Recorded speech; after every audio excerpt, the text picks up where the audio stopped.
নিজের গাছের জিনিস কাটতে খুবই ভালো লাগে। এগুলো আমার কচু গাছ, খুব সুন্দর হয়েছে। ডালটা এখান থেকে আমি কেটে নিব।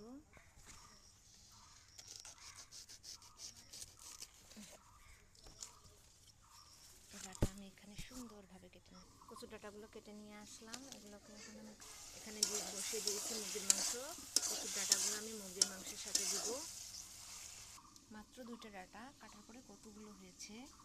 ওদিকে আমার মুরগির মাংসটা এখানে কষিয়ে নিচ্ছি। আর এখানে দিয়ে দিচ্ছি কেটে রাখা কচুর ডাটাগুলো। সবসময় তো আমরা খাই আলু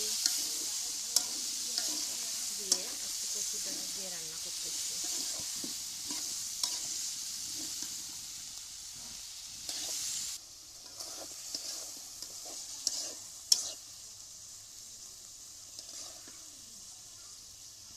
কষিয়ে নিচ্ছি। কচুর ডাঁটাটা দেওয়ার পরে মাংসটা হয়ে গেল। কচুর ডাঁটা দিয়ে মুরগির মাংস রান্না।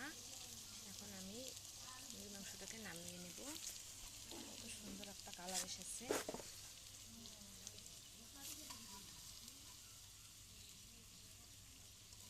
যদি কেউ কচুর ডাঁটা দিয়ে এভাবে না খেয়ে থাকেন, তাহলে একবার হলেও ট্রাই করে দেখতে পারেন। সবসময় তো আমরা আলু দিয়েই মাংস রান্না করি, কিন্তু আমি কচুর ডাঁটাটা দিয়ে আজকে রান্না করেছি। খুবই টেস্ট লাগে।